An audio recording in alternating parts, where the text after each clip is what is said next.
Youth Fellowship for the month of September 2024.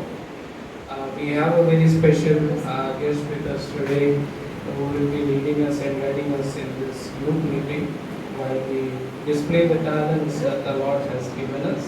So let's, with a big round of applause, welcome Brother John as the chairman of this youth meeting.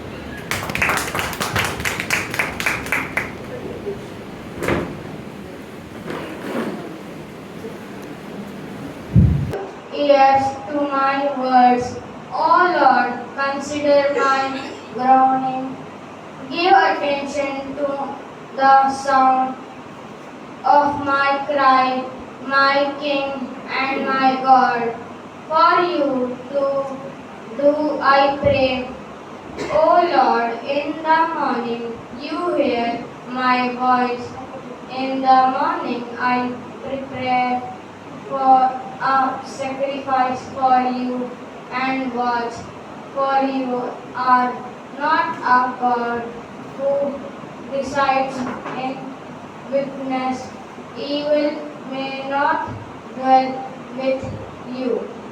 The boastful shall not stand before your eyes. You hate all evildoers. You destroy those who speak lies. The Lord abhors the bloodthirsty and destroy men. But today I would like to talk about Rebecca, which is the next character, next person appearing in the Bible.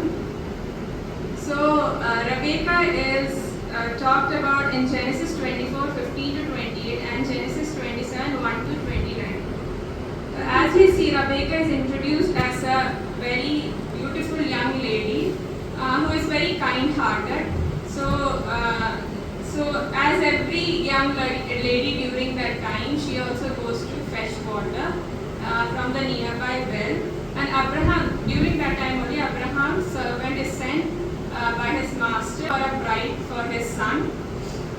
So the servant is tired and he rests there with his camels, praying to God to send a suitable girl for his master's wife, as his master's wife. So that's when Rebecca appears there, and she willingly serves the servant, not just him, also the camels. She fetches the water, which might not be which is not something that all the ladies would be willing to do. She might maybe give for the servant, but also the animals is quite tough. But still, Rebecca, without any complaint, he draws water for the stranger. She also gives him a place to stay and prepares food for him. This incident later leads her to her future husband, which demonstrates hospitality and willingness to serve. And later in Genesis 25 to 28, it says, Rebecca loved Jacob. So after Rebecca gets married to Isaac, she gets twins. One is Esau and the second is Jacob. But she loves Jacob more than her elder son. This clearly shows a favoritism there, which I don't appreciate upon. And I see her as a bad mother because she failed towards one son and was too much good to the other son. As a mother, she could have treated both her sons equally, but then her favoritism brought forward. I see this problem in Isaac also. He also favored Esau more than Jacob. So maybe this was the reason.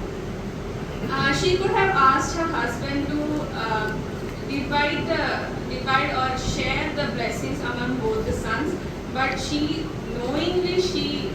helped Jacob to cheat his father and acquire all the blessings, which was also a cause to family dispute and hatred among both the brothers.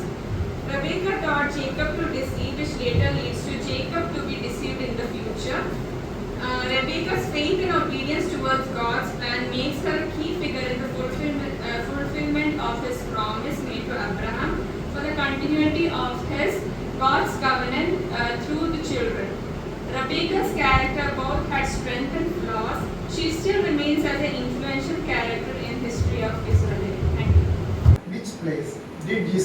plus his disciples and ascend to heaven. Option A, Emmaus. Option B, Bethany. Option C, Jerusalem. Be glorified. I thank God for this opportunity to stand in His presence.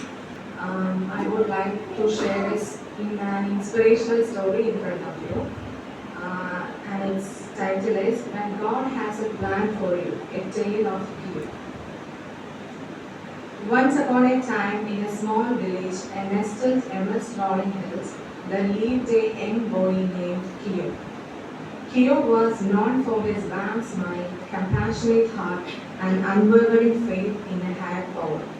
He firmly believed that God had a plan for everyone and that no matter how challenging life may seem, everything happened for a reason. One day, as Gideon was walking through the village market, he noticed an old man sitting under a tree deep in thought. Curiosity piqued.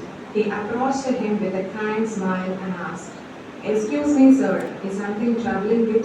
The